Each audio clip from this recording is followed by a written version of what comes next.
My name is Heidi Green. I am 32 years old, and the captain's uniform I'm wearing today isn't for a parade. It is for combat in a place I never expected to be family court.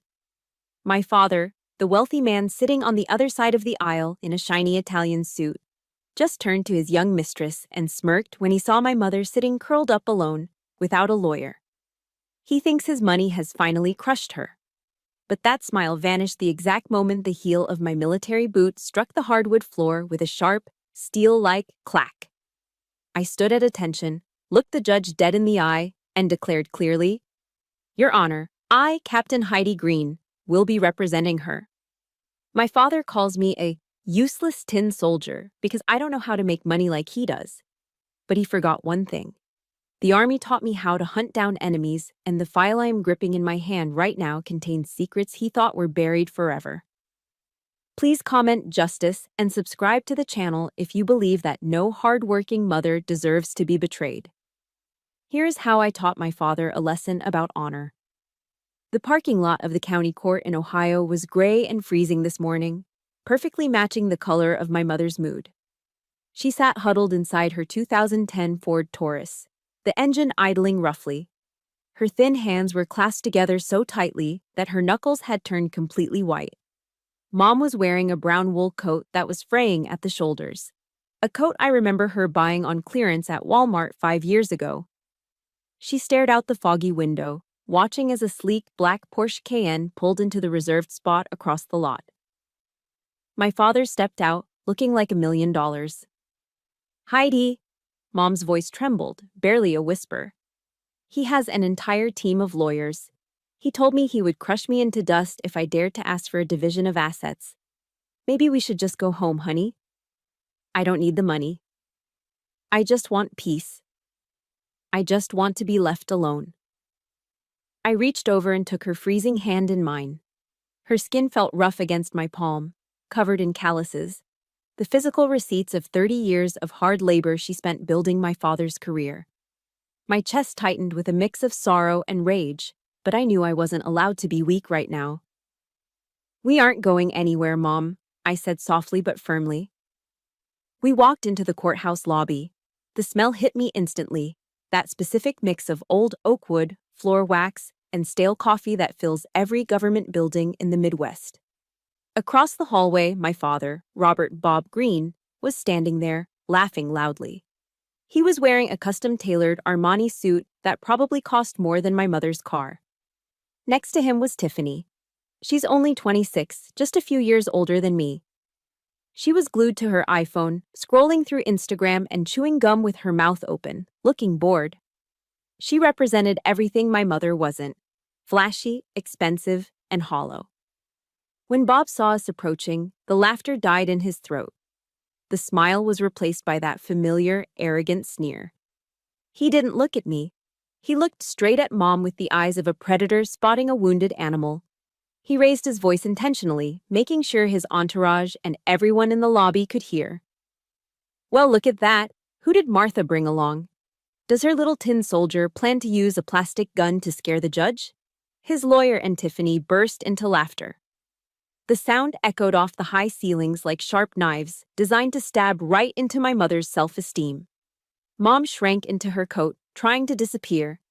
I kept my face frozen, a stone mask.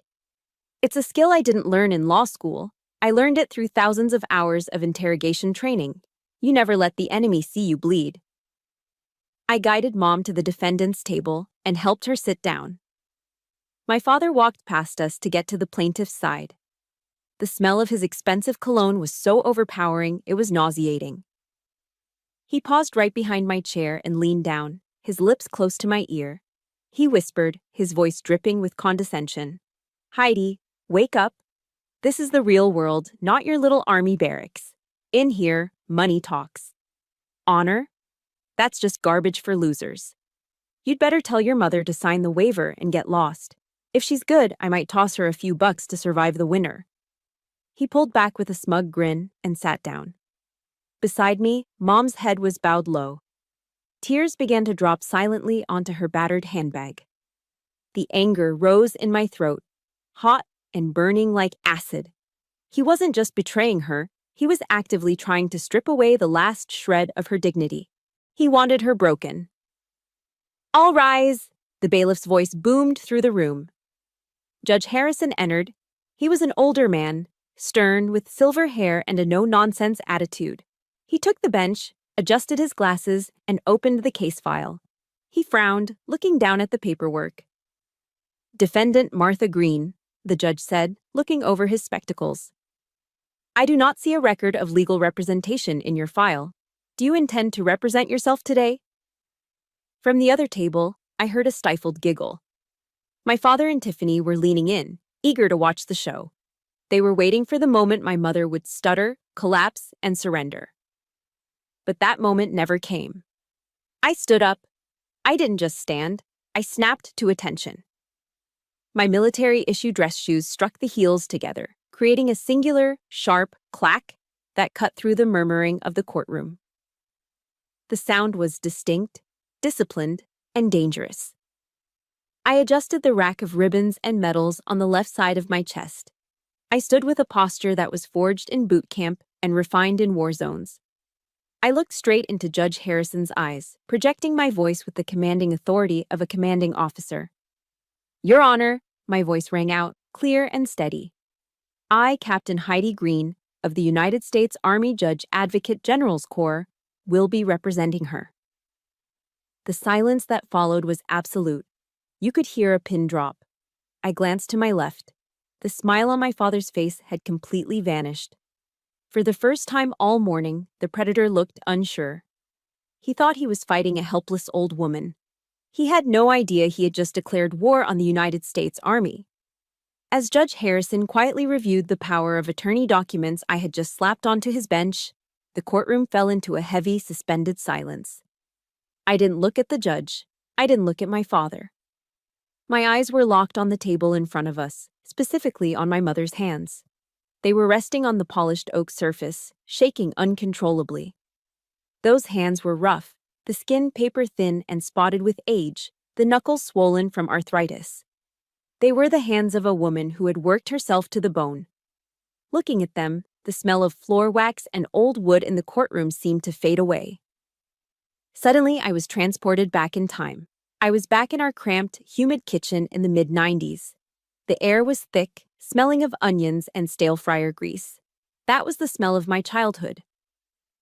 Back then, my father had just started Green Construction. He was nothing more than a guy with a pickup truck and a dream, drowning in debt. To keep the lights on, Mom worked double shifts at the local Denny's diner. She was on her feet for 12 hours a day, serving pancakes and refilling coffee for truckers, only to come home with her ankles swollen to the size of softballs. I remember the dinners from those days vividly. It was almost always the same thing: Kraft mac and cheese, the cheap kind from the blue box that cost 99 cents. Mom would stand at the stove, still in her stained polyester waitress uniform, scraping the bottom of the pot. She always served my father first, a heaping pile of pasta. Then she served me. When she finally sat down, her plate contained nothing but the burnt, crunchy scraps that had stuck to the metal pan. "I'm full, sweetie," she would say with a tired, gentle smile when she caught me staring at her meager portion. "I ate a big lunch at the diner. Your father needs the energy. He's building something big for us." She was lying. I knew it even then. She wasn't full. She was starving. She was feeding his ambition with her own sustenance.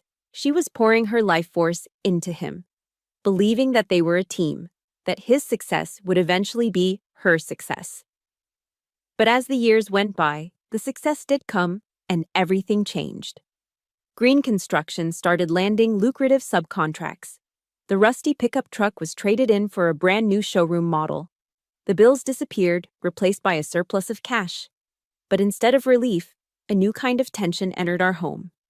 Dad started traveling more. Business trips, he called them. He would be gone for days, then weeks. When he was home, he was critical. He stopped looking at Mom with gratitude and started looking at her with disgust. I remember one evening vividly. Dad was getting dressed for a Chamber of Commerce dinner. He looked sharp in a new suit. Mom came out of the bedroom wearing her best dress, a floral print she had bought at a department store sale. She looked beautiful to me. Dad just sighed, a sound of pure exhaustion and annoyance. Martha, look at you, he grumbled, adjusting his tie in the mirror without making eye contact. You look tired. Look at the other wives, my partner's wives. They smell like expensive perfume. They look polished.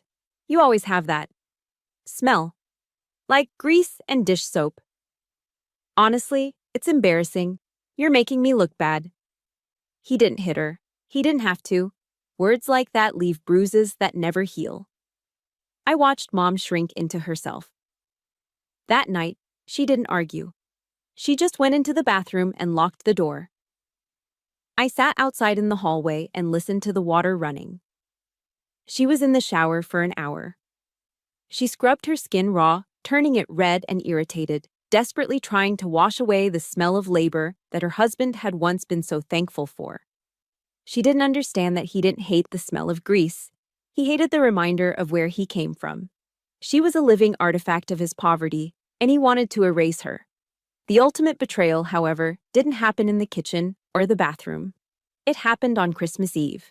I was 18 years old, fresh out of Army boot camp.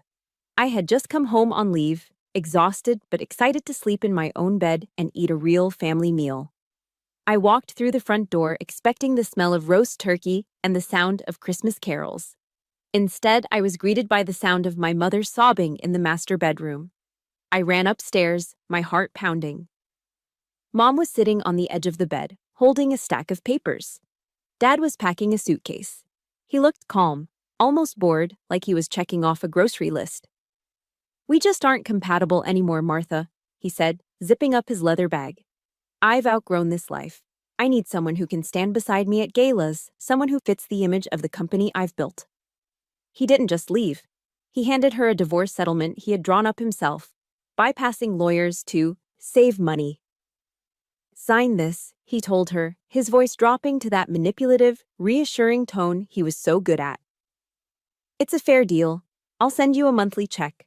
I'll take care of you, Martha. You know I will. Don't get the courts involved. They'll just take all the money and fees. And my mother, the woman who had spent 32 years trusting this man implicitly, the woman who ate the burnt scraps so he could be full, she signed it. She believed him. Flash forward to today. I blinked, bringing myself back to the cold reality of the courtroom. The smell of frying grease was gone, replaced by the sterile scent of the law. I looked across the aisle.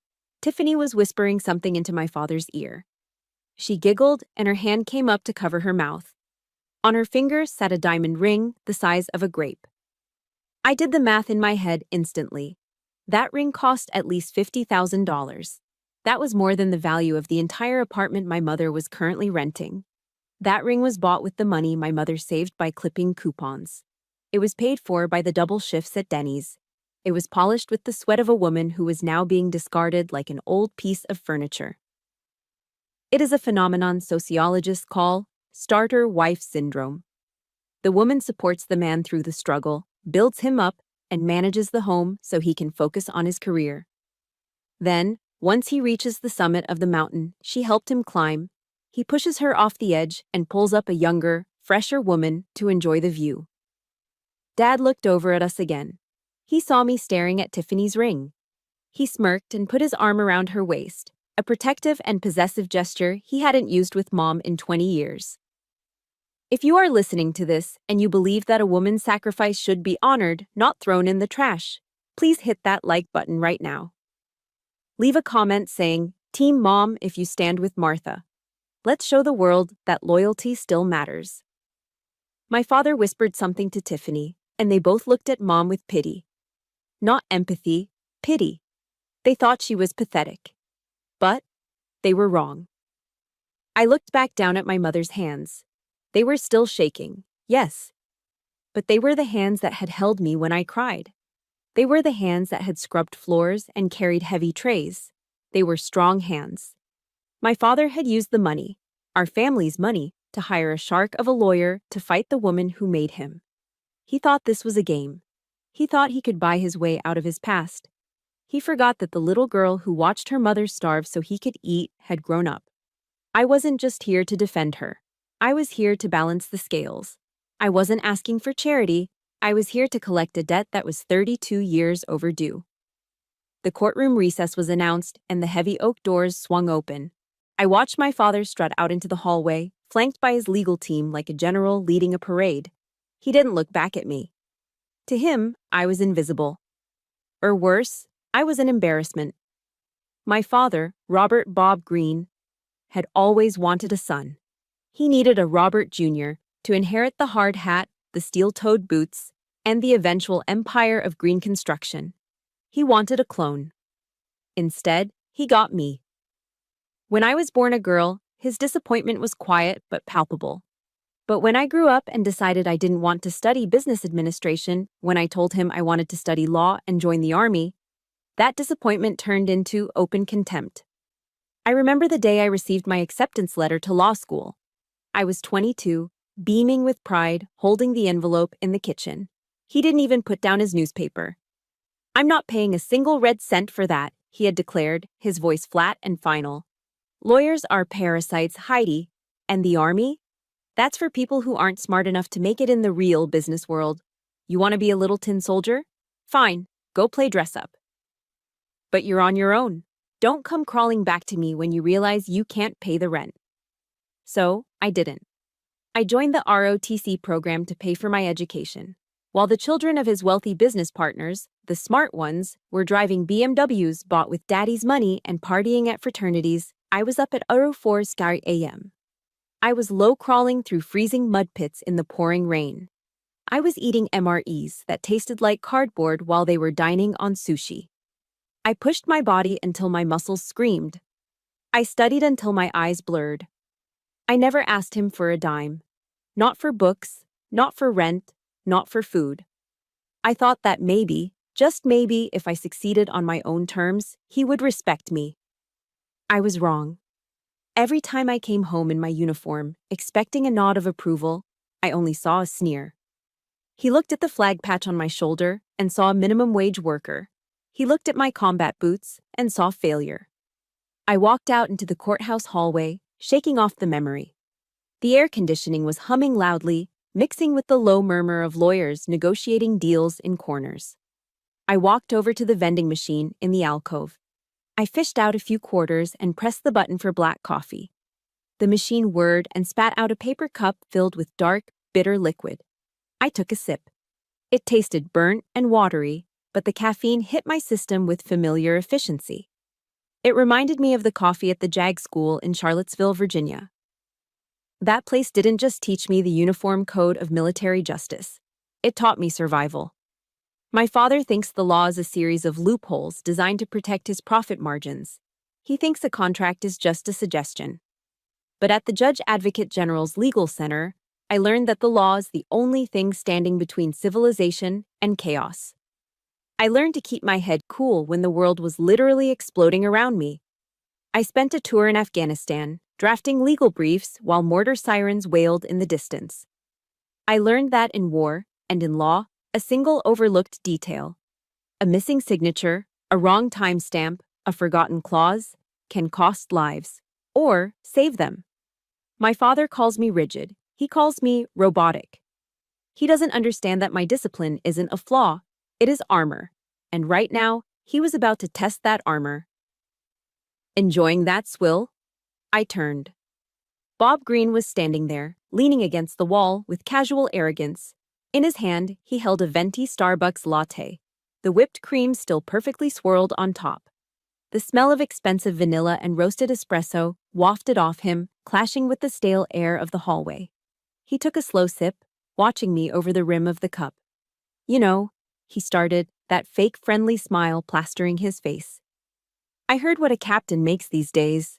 It's embarrassing, Heidi. Really. It's barely enough to buy a decent suit, let alone a life. Look at you. No makeup, hair in a tight bun. You look so severe." I didn't blink. I just held my paper cup, letting the heat seep into my cold fingers. "I earn every dollar I make, Bob. Can you say the same?" He laughed, a short, dismissive bark. "Always so self-righteous. Look, I'm feeling generous today. I know you're going to lose in there. You're out of your depth. This isn't a court-martial. This is the real world. So, here's an offer. He stepped closer, invading my personal space. He lowered his voice, trying to sound benevolent. When this is over and your mother is out of the picture, come work for me. I need a new executive secretary. You're organized, I'll give you that. The pay is double what Uncle Sam gives you. You could finally afford to buy some lipstick, maybe get a makeover, start looking like a woman instead of a whatever this is. He gestured vaguely at my uniform, his face twisted in distaste. The insult landed with precision. He wasn't just attacking my career, he was attacking my identity. He was telling me that my value lay solely in my appearance and my subservience to men like him. He thought he could buy my dignity with a salary bump and a tube of lipstick.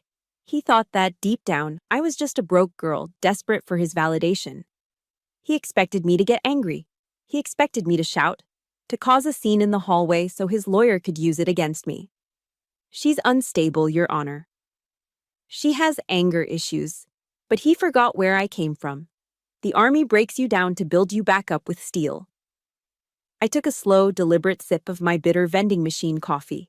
I let the silence stretch for 5 seconds. A tactical pause designed to make him uncomfortable. I looked him up and down, analyzing him not as a father, but as a hostile target. I saw the sweat beading on his forehead despite the AC. I saw the twitch in his left eye. "Thank you for the offer, Mr. Green," I said.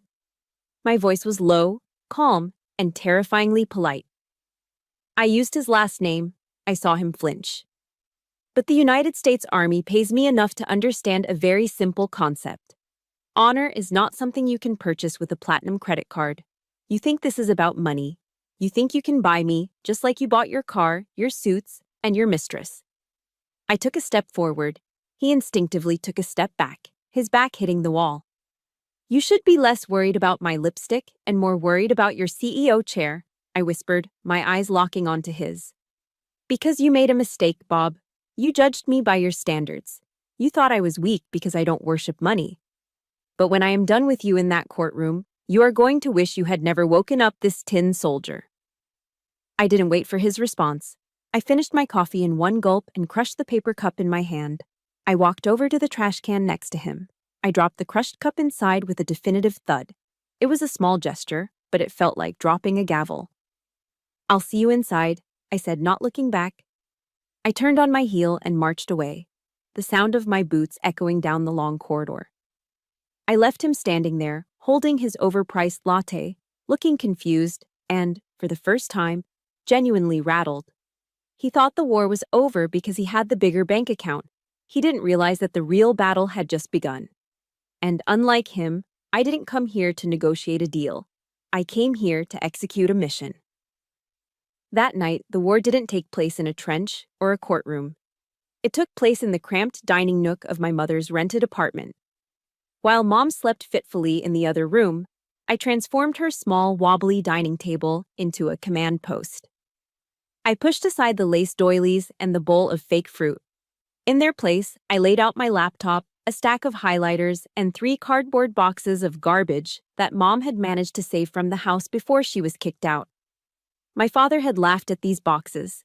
He told his lawyers they were just old receipts, expired warranties, and junk mail. He thought they were trash. But in the intelligence community, we have a saying: one man's trash is another man's conviction. I taped a large sheet of butcher paper to the wall. On it, I drew a timeline of the marriage, marked with black Sharpie.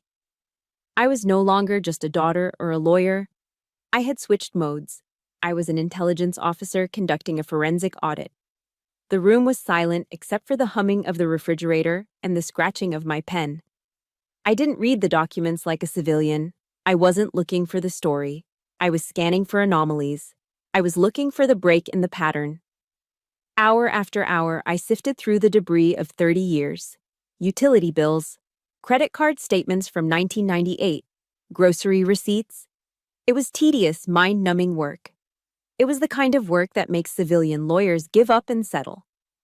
But I had spent 12-hour shifts scanning satellite imagery looking for disturbed dirt on a roadside in Kandahar. I had patience. By 03 Zeiss AM, my eyes felt like they were filled with sand. The caffeine from earlier had worn off, replaced by a dull headache. But my brain was vibrating with alertness. I picked up an old issue of Field and Stream magazine from the bottom of the second box. It was dated 5 years ago. My father didn't hunt, and he didn't fish. Why did he have this? I shook the magazine. A single small slip of paper fluttered out and landed on the linoleum floor. It was a carbon copy of a FedEx waybill.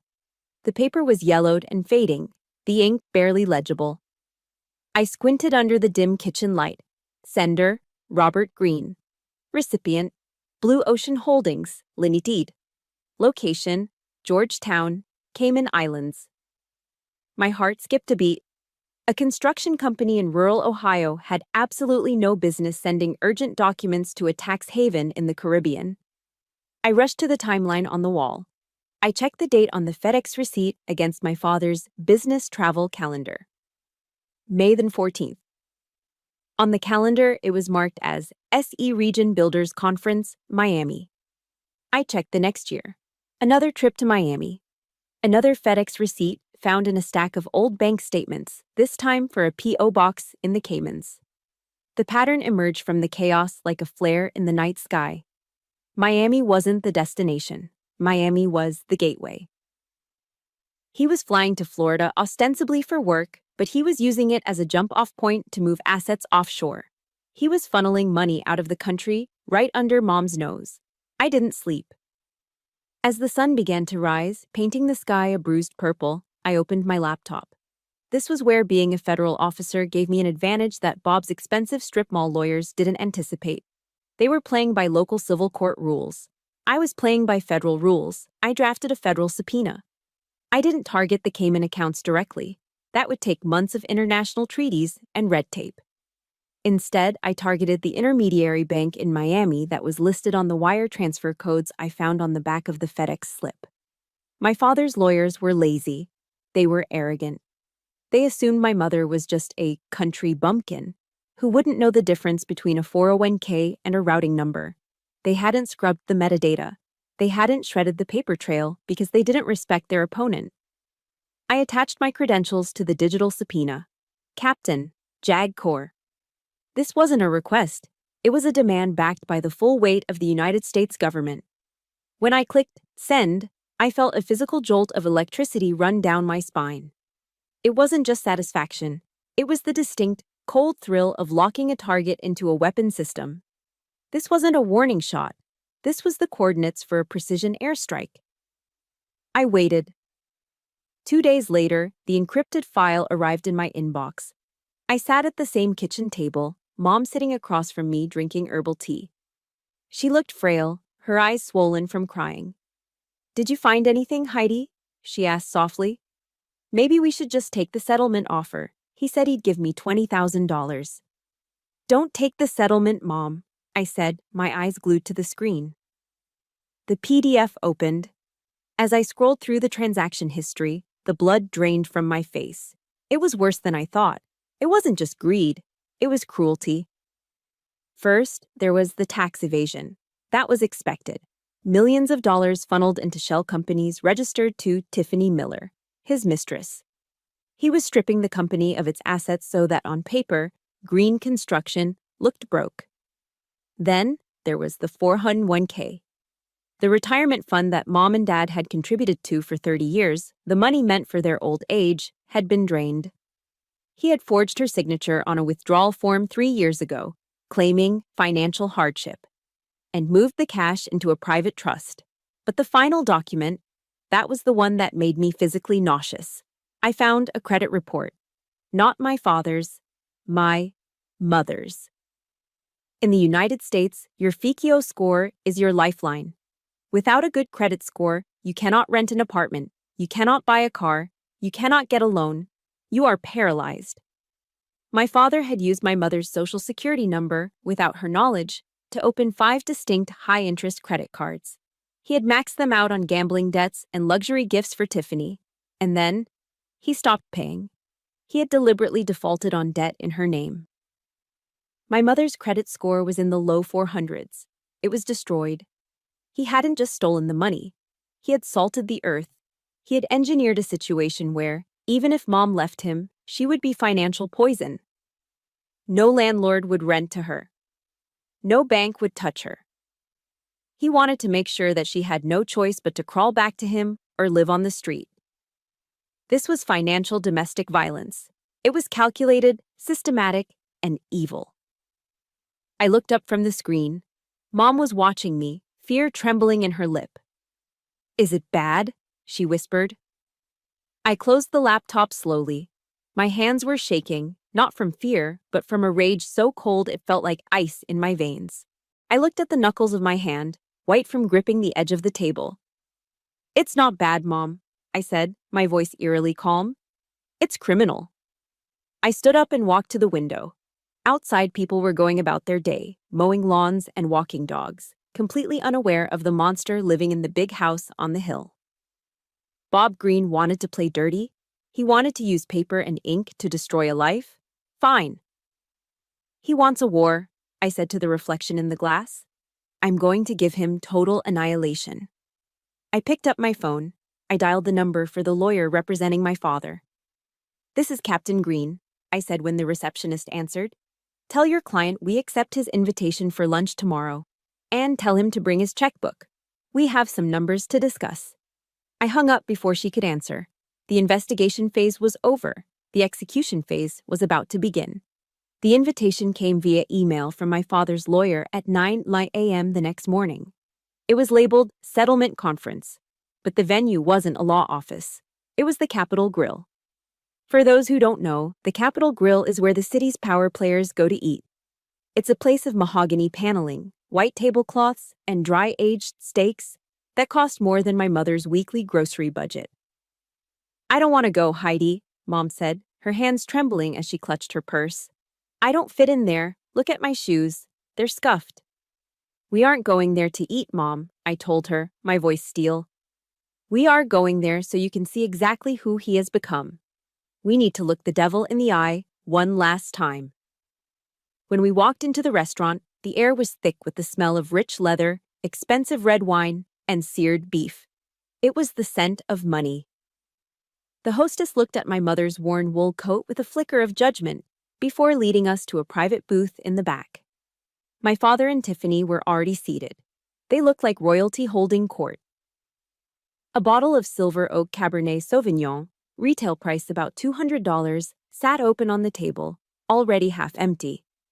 Tiffany was wearing a low-cut dress that was far too revealing for a lunch meeting, her neck dripping in gold jewelry. She was laughing loudly at something my father said, her hand resting possessively on his forearm. The moment we arrived at the table, the laughter stopped. My father didn't stand up. He didn't offer a greeting. He didn't even gesture for us to sit. He just jerked his chin toward the empty chairs opposite him, as if he were granting permission to beggars to rest their legs. "Sit," he grunted. I pulled out a chair for Mom. She sat down, keeping her coat on, looking small and terrified against the plush leather booth. My father was in the middle of eating bone-in ribeye. He picked up his steak knife and sawed into the meat. It was cooked rare. I watched the red juice pool on the white porcelain plate, mixing with the dark steak sauce. "Let's cut the crap and get straight to the point," Bob said, shoving a piece of meat into his mouth. He chewed slowly, staring at Mom with open contempt. "I don't have time to play games in court with your little toy soldier daughter. I have a business to run, so here is the final offer." He reached into the breast pocket of his suit jacket and pulled out a personal check. He didn't hand it to Mom. He slapped it onto the table and slid it across the tablecloth with his finger like he was tipping a waitress. I looked at the number. $20,000. $20,000. That was his price for 32 years of marriage. That was his valuation of the woman who had birthed his child, cooked his meals, and nursed his ego when he was a nobody. "Take that money," he said, pointing at the check with his knife.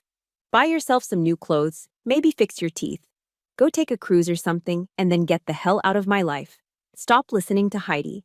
She's just trying to make a name for herself. You're old, Martha.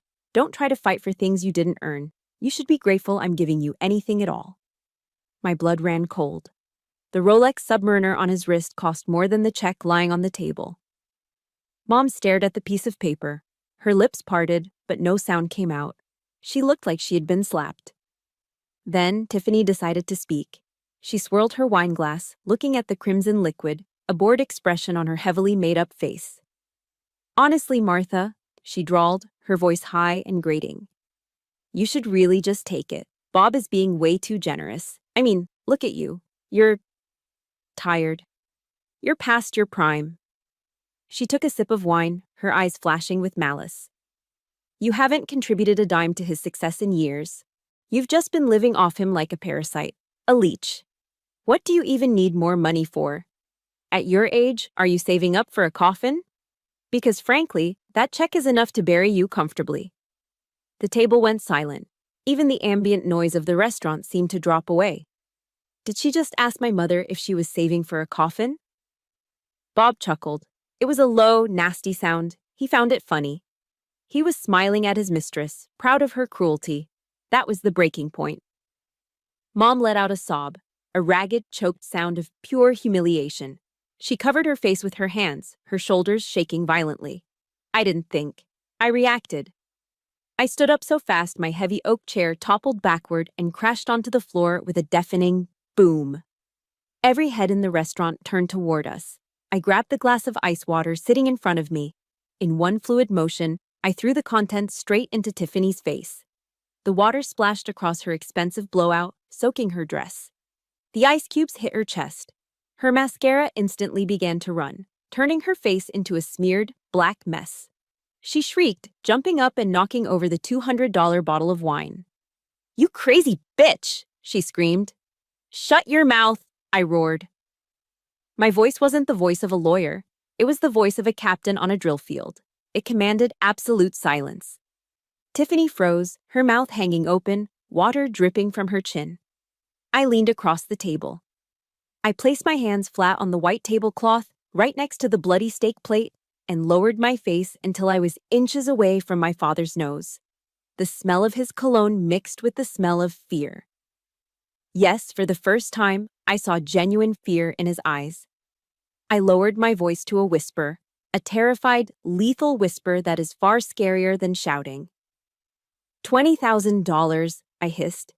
You think my mother is that cheap? You think you can buy 30 years of loyalty with the spare change in your pocket? Bob tried to lean back, but he was trapped in the booth. Now, Heidi, calm down. You listen to me, Bob. I cut him off, my eyes boring into his soul. You are going to pay for every single tear she shed today. And you aren't going to pay with money. You're going to pay with everything. Your reputation, your company, your freedom. I promised you a war, but you just signed a suicide note. I picked up the check. I held it up so he could see it clearly. I ripped it in half, then in quarters. I dropped the confetti-like pieces onto his half-eaten steak. Enjoy your lunch, I said. And save your appetite, because I'll see you in hell. I turned to Mom. Come on, Mom, we're leaving. This place stinks of trash. I helped my mother up. She was still crying, but she held my arm tightly. We walked out of the Capitol Grill with our heads held high, leaving Tiffany screaming at the waitstaff for a towel and my father sitting in stunned silence, staring at the torn pieces of paper melting into his meat sauce. I felt a surge of adrenaline, a victorious rush. But as we stepped out into the cool afternoon air, I didn't know that the stress of that lunch had already done irreversible damage. I didn't know that the war I had just declared was about to take a casualty before the sun even went down. The drive home from the Capitol Grill was silent. My mother stared out the passenger window of the taxi, her face pale, her hands still trembling from the adrenaline of the confrontation. I thought the worst was over. I thought the humiliation was the weapon. I was wrong. The humiliation was just the distraction. The real weapon was much quieter and far more deadly. We got back to the apartment around 8 p.m. Mom said she felt tired. She complained of a dull ache in her left arm and a tightness in her jaw, but she dismissed it as stress. I just need to sleep, Heidi, she said, shuffling toward her bedroom. That lunch, it took everything out of me. 10 minutes later, I heard a crash. I ran into the hallway. Mom was on the floor, clutching her chest, gasping for air like a fish out of water. Her skin had turned a terrifying shade of gray. Mom! I screamed, sliding across the floor to her side. Chest, elephant, sitting on. She wheezed, her eyes wide with primal terror. I didn't panic. Panic gets people killed. My army training kicked in instantly. I pulled my phone out and dialed 911. Emergency, what is your location? 3442 Oak Street, apartment 4B, 58-year-old female, suspected cardiac arrest. I am starting CPR. I put the phone on speaker and positioned my hands over her sternum. Stayin' alive. That's the rhythm they teach you. Push hard, push fast. I pumped her chest, counting out loud, ignoring the sickening crunch of cartilage. Come on, Mom. Stay with me. Don't you dare leave me. Not like this. The sirens cut through the night air, getting louder and louder until they drowned out my own counting. Then came the heavy footsteps of the paramedics, the static of radios, the chaotic flash of red and blue lights bouncing off the cheap apartment walls. They loaded her onto the gurney, hooked her up to monitors that beeped frantically, and rushed her out. I jumped into the back of the ambulance, holding her hand. It was ice cold. Hold on, Martha, I whispered, pressing her hand against my cheek. We're going to be okay. We arrived at County General Hospital.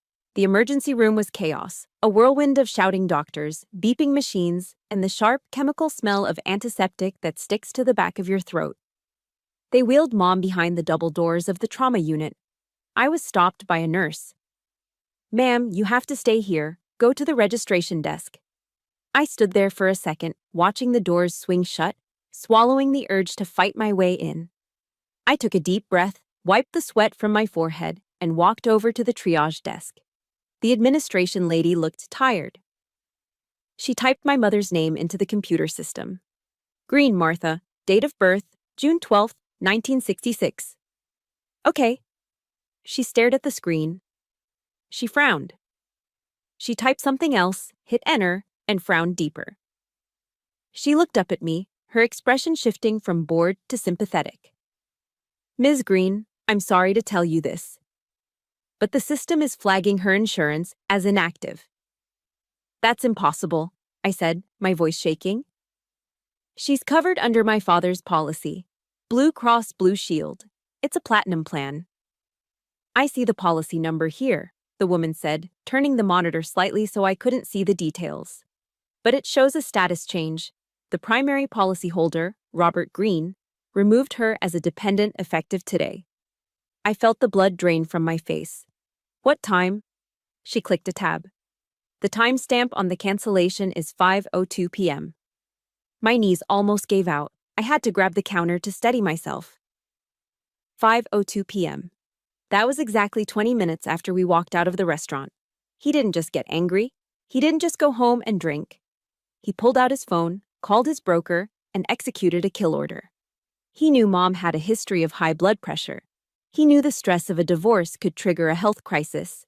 And he deliberately, surgically, cut her lifeline. In America, the emergency room is required to stabilize you, yes. But the treatment for a heart attack, the catheterization lab, the stents, the days in the ICU, the medication, that costs tens of thousands of dollars. Without insurance, a single night in the hospital is enough to bankrupt a normal person. My father had just signed a financial death warrant for my mother while she was fighting for her actual life. My phone buzzed in my pocket. I pulled it out. The screen was cracked from when I dropped it during CPR. The name on the notification read, Bob Green. My hands were shaking so hard I could barely unlock the screen. I opened the message. See, Heidi, this is the real world. Without me, your mother is a zero. I heard the ambulance. Good luck with the hospital bills. If you withdraw the lawsuit by tomorrow morning, I might consider reinstating her coverage. This is a lesson about real power. I stared at the words. The cruelty was so absolute, so calculated, it didn't feel human. He wasn't a father. He wasn't a husband. He was a terrorist. He was holding my mother's beating heart hostage to save his bank account. I looked up. Through the glass partition of the waiting room, I could see the doctors working on Mom. They were intubating her. A tube was going down her throat to breathe for her. She looked so small, so fragile. If you are listening to this and your blood is boiling right now, If you believe that using a sick woman's life as leverage is the act of a monster, please hit that like button. Leave a comment saying, "No mercy," if you think I should take him down. I need to know you've got my back. I gripped my phone. I squeezed it until my knuckles turned white, until the glass screen protector splintered under the pressure of my thumb. Tears dried up instantly. The fear I felt in the ambulance evaporated. In its place, a cold, dark fire ignited in the center of my chest. It was the same feeling I had before a combat patrol. Focus, clarity, lethality. I thought about the soldier's creed. We recited it every morning in basic training until it was burned into our DNA. I will always place the mission first. I will never accept defeat. I will never quit. I will never leave a fallen comrade. My mother was my fallen comrade. She had taken bullets for me her whole life. She had starved so I could eat. And now, she was lying on that table because of enemy fire. "Okay, Bob," I whispered to the empty waiting room, my voice sounding like gravel. "You want to play God? You want to decide who lives and who dies based on a signature." I looked at the text message one last time before taking a screenshot. "You wanted a war," I said, my reflection in the glass looking back at me with eyes that were no longer the eyes of a daughter, but the eyes of a soldier. "I'm going to bring the war to your front door, and this time, there will be no prisoners." I put the phone away. I didn't reply. "You don't negotiate with terrorists, you eliminate them." The sun hadn't even fully risen the next morning when I pulled my Jeep Wrangler into the lot of the largest used car dealership in the county. This Jeep wasn't just a vehicle to me. It was the first thing I bought with my own paychecks after graduating from officer candidate school. It was my symbol of independence. It had mud on the tires from trails in 3 different states and a dent in the bumper from a fun weekend in the Appalachians. It was the one place I could go to escape the noise of the world. But right now, it was just an asset, a liquidity event. The salesman, a guy in a cheap polyester shirt who smelled like cigarettes and desperation, walked around the car, kicking the tires. He knew I was in a hurry. He could smell the urgency on me. "It's a nice rig," he said, scratching his chin. "But the market is soft right now.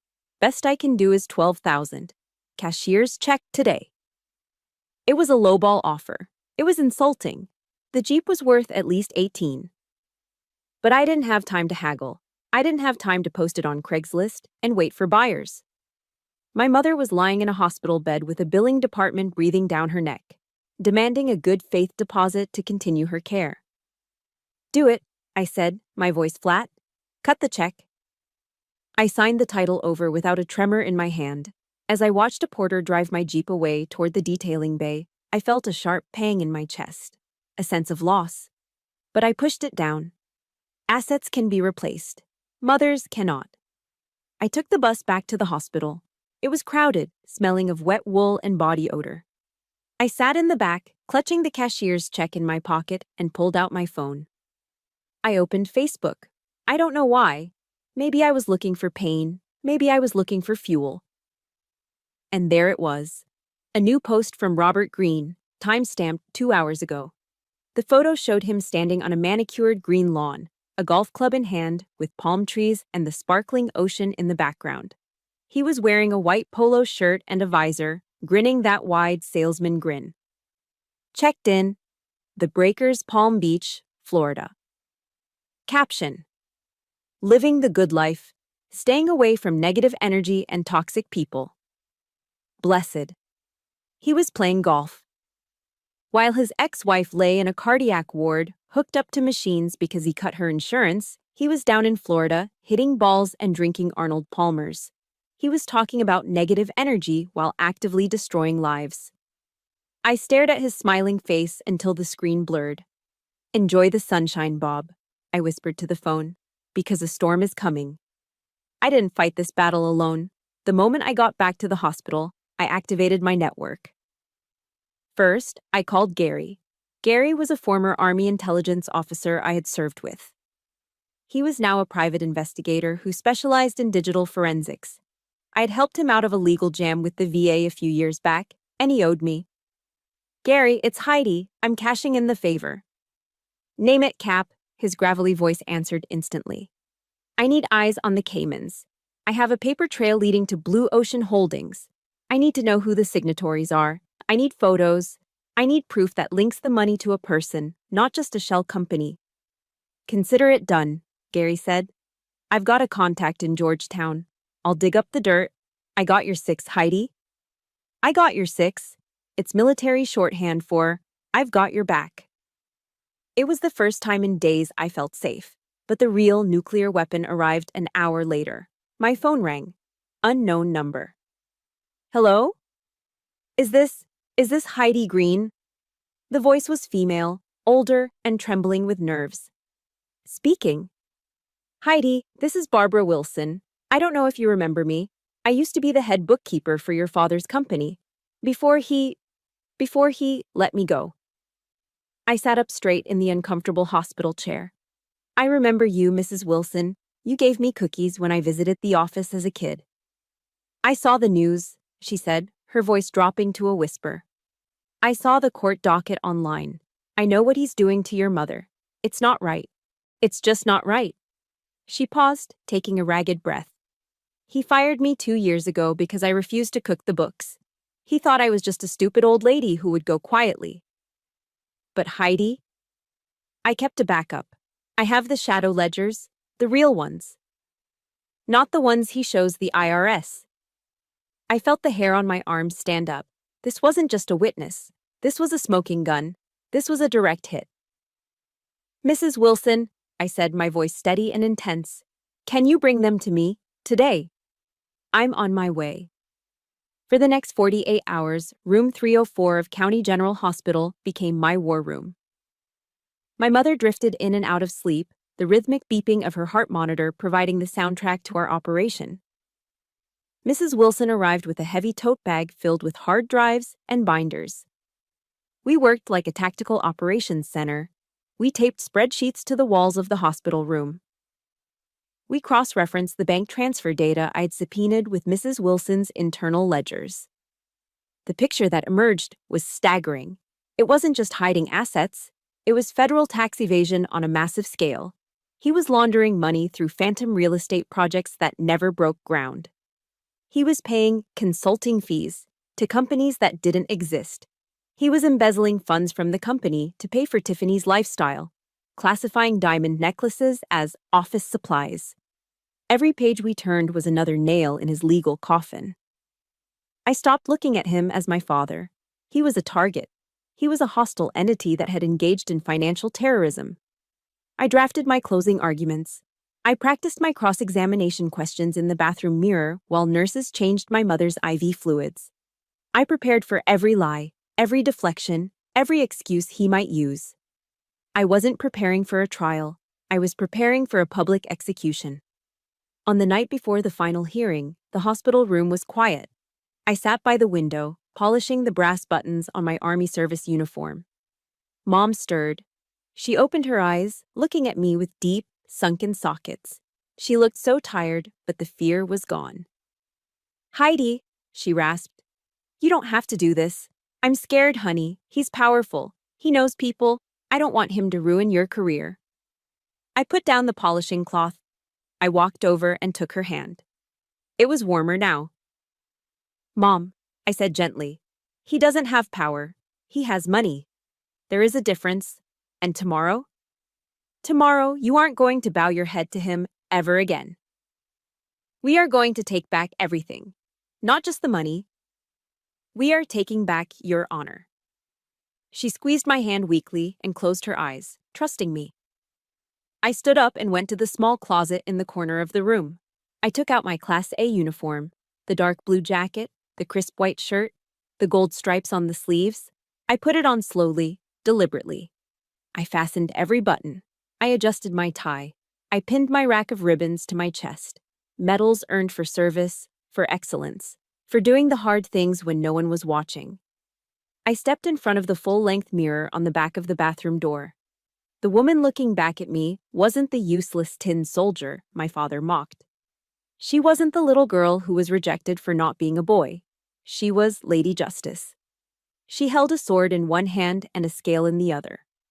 And she was ready to bring the hammer down. I smoothed the fabric over my shoulders. I checked my watch. 06 hours. Time to go hunting, I whispered to the reflection.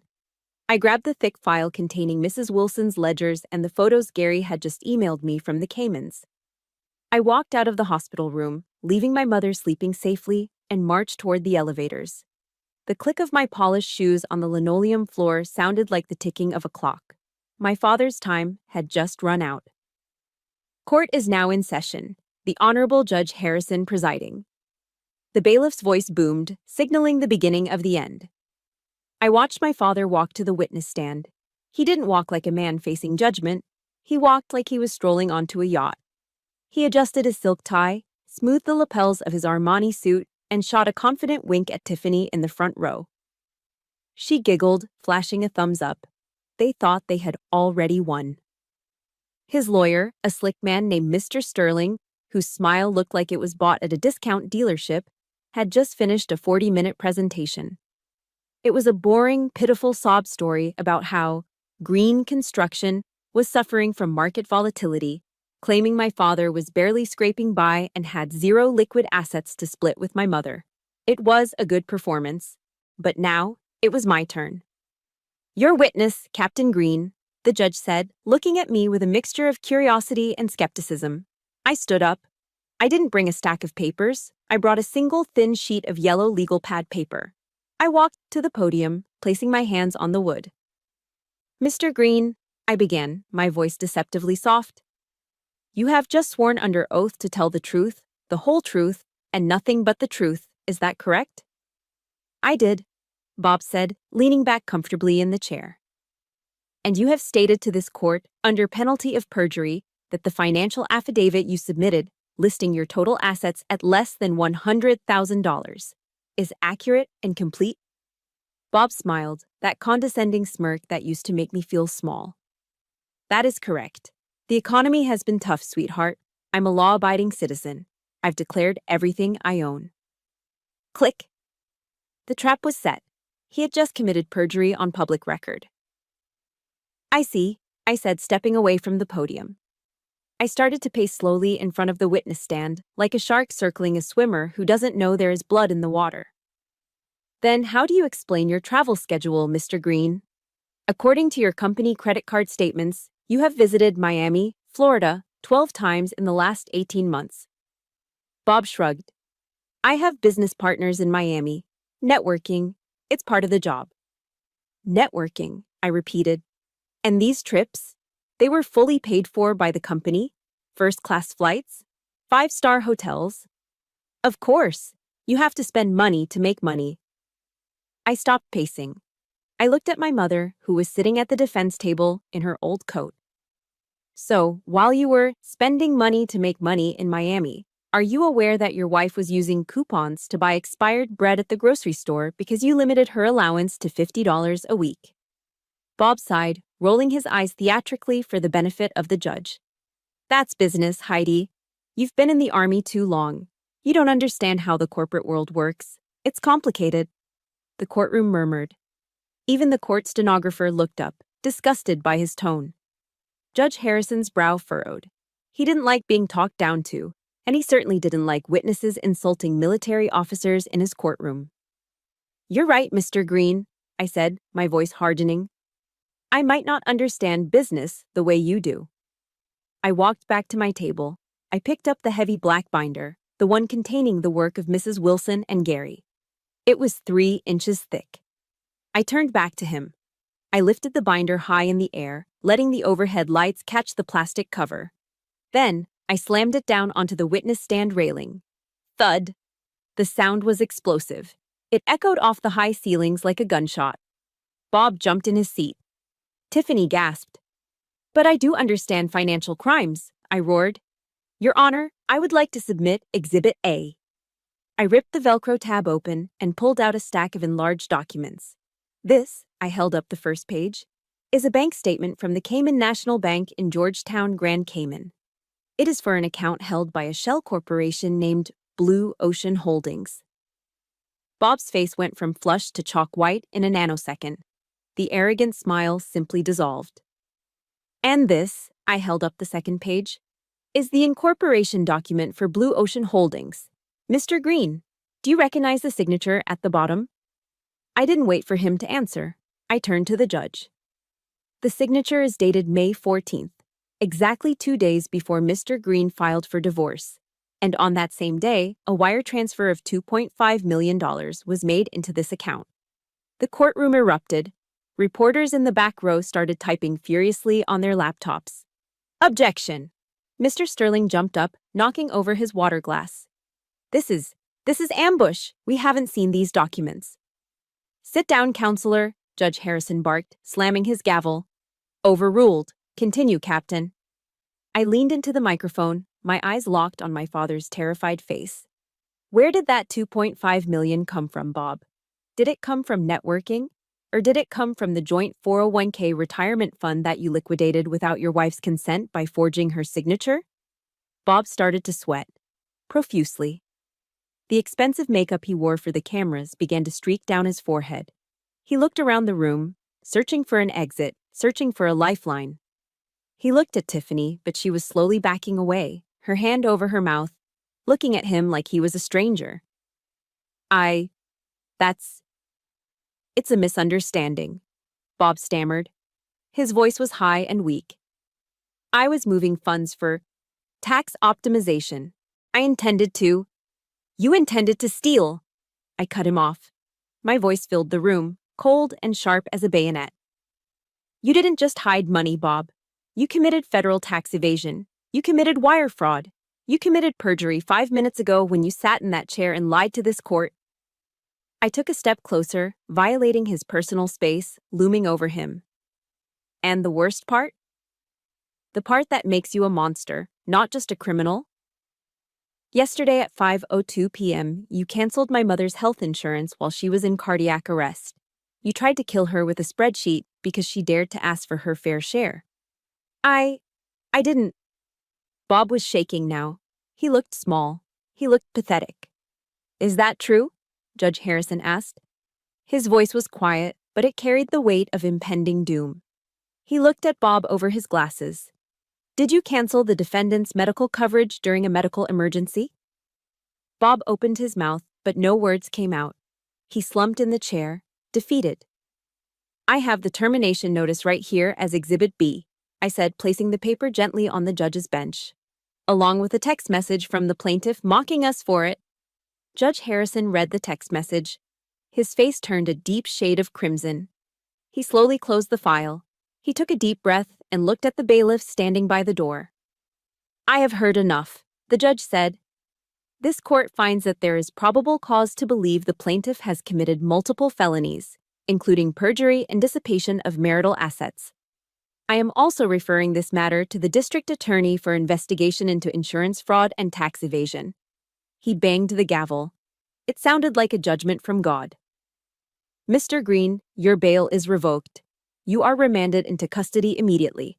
Marshals, take him. 2 U.S. Marshals in tactical vests stepped forward. They didn't ask him to stand. They grabbed him by the arms and hauled him up.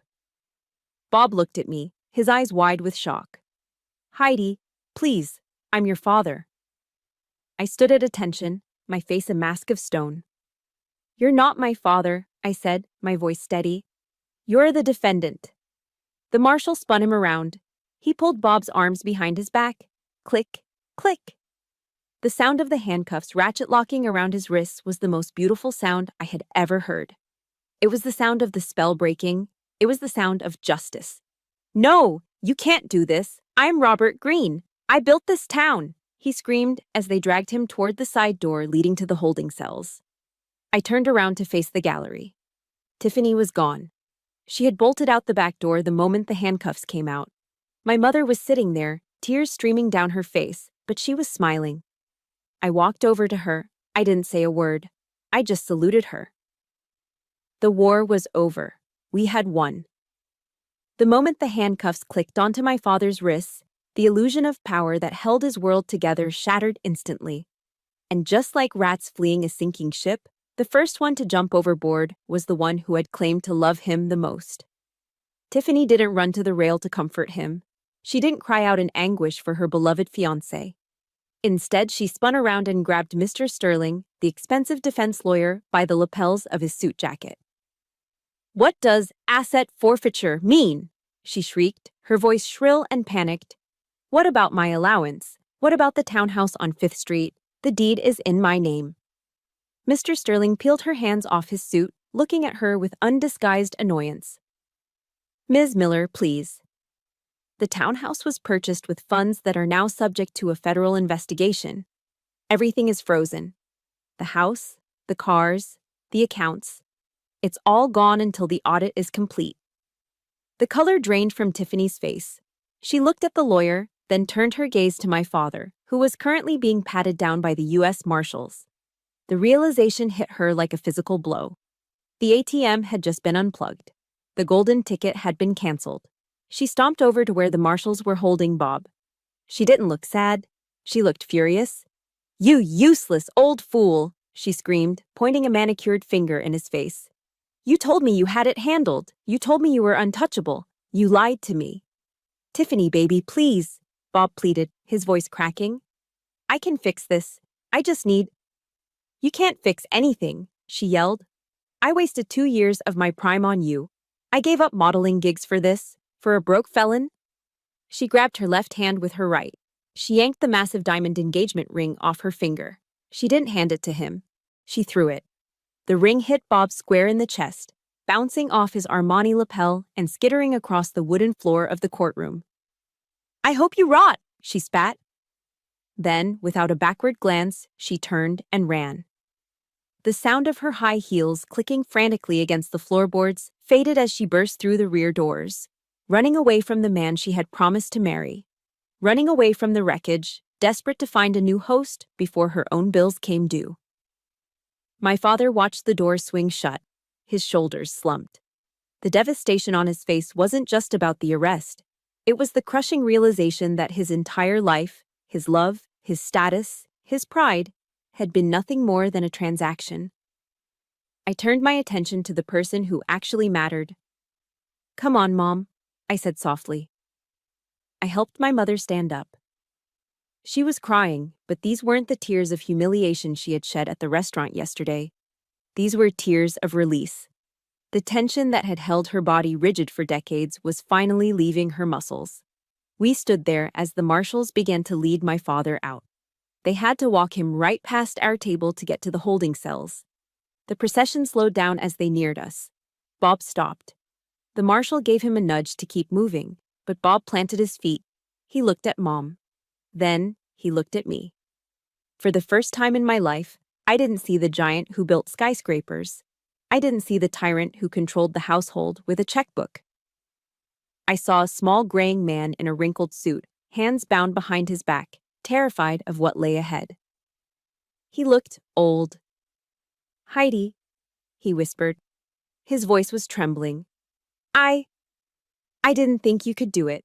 I didn't think you had it in you." I looked at him. I felt a strange emotion welling up in my chest. It wasn't hate. I had burned through all my hate in the last 48 hours. It was pity. I reached up and adjusted the brim of my service cap, ensuring it was perfectly straight. I looked him in the eye, not as a daughter seeking approval, but as an officer addressing a defeated adversary. "That was your mistake," I said calmly. "You underestimated the women of the Green family. You thought we were weak because we were kind. You forgot that kindness isn't a lack of spine."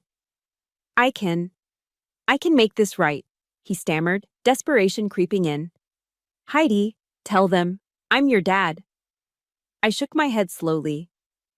"My father died a long time ago, the day he chose money over his family," I said. "You're just a defendant now. Goodbye, Robert." I used his first name. It severed the last thread connecting us. His eyes widened as the weight of that rejection landed. The marshal grabbed his arm. "Let's go, Mr. Green." They dragged him away. I watched until the heavy metal door clicked shut behind them, sealing him into the darkness he had created for himself. "Let's get out of here," I said to Mom. We walked down the long center aisle of the courtroom. I pushed open the double doors and we stepped out onto the front steps of the courthouse. The afternoon sun hit us instantly, warm and bright. The air smelled of rain on hot asphalt, the scent of a summer storm that had finally passed. Above us, the American flag on the courthouse pole snapped in the breeze, the red, white, and blue vibrant against the sky. Mom stopped. She closed her eyes and took a deep, shuddering breath. She filled her lungs completely, as if she were breathing for the first time in 32 years. "It's over," she whispered. "It's over, Mom," I said. She turned and hugged me. It wasn't a gentle hug, it was a desperate, bone-crushing embrace. She buried her face in the shoulder of my uniform and sobbed. "Thank you, Heidi. You saved my life. You really saved my life." I held her tight, staring out at the parking lot. I stroked her hair. "I've got you, Mom. I've always got you." We had won. Mom would get half of the true assets, the ones we uncovered. She would be secure, she would be safe. But as I stood there, I felt a hollow ache in the center of my chest. There is no joy in sending your own father to prison. There is no celebration in destroying your family tree, even if the roots are rotten. Justice had been served, but justice is a bitter medicine. It tastes like blood and regret. It was necessary, absolutely necessary. But it left a scar that I knew I would carry for the rest of my life. "Captain Green! Captain Green!" A voice called out from the bottom of the steps. It was Mr. Sterling, Bob's lawyer. He was jogging toward us, sweating, his tie loosened. "Wait up!" he panted. "Look, my client, he's willing to talk. Maybe we can cut a deal before the district attorney gets involved. If you drop the fraud charges, he can sign over the Florida property immediately. Let's not be hasty, right? It's family." I let go of Mom and stepped in front of her. I looked down the stairs at the man who, just yesterday, had sat eating steak while my mother was humiliated. "Family?" I repeated, my voice ice cold. "Yesterday, you watched him throw a check at my mother like she was a beggar. You didn't talk about family then." "That was just strategy," Sterling stammered. "Save your strategy for criminal court, counselor," I said. "You aren't negotiating with a daughter anymore. You're negotiating with the relentless machinery of the federal government. My evidence is already with the DA. There are no deals. There is only the law." I turned away from him, dismissing him completely. I looked at Mom. Our ride is here. I waved down a yellow taxi that was idling at the curb. My Jeep was gone, sold to a stranger. Mom's Ford was dead in the driveway. We didn't own a car between us right now. But as I opened the taxi door for her, I felt richer than I had ever felt in my life. "Where to, ladies?" the cab driver asked as we slid into the back seat. Mom looked at me. "I don't know. Where do we go from here?" I smiled. It was the first genuine smile I had felt on my face in days. "First," I said, leaning back against the seat, "we are going to a steakhouse, a nice one. And we are going to order the biggest steaks on the menu, and we are paying full price. No coupons, no sharing." Mom laughed, a wet, teary sound. "And then?" she asked.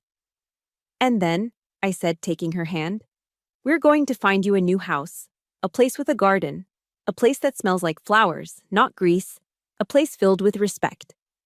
"Driver," I said, "take us to downtown." The taxi pulled away from the curb, leaving the courthouse, the lawyer, and my father in the rearview mirror. We merged into traffic, moving forward, driving straight toward the rest of our lives. 6 months have passed since the gavel fell. I drove my rental car down a winding gravel road on the outskirts of town.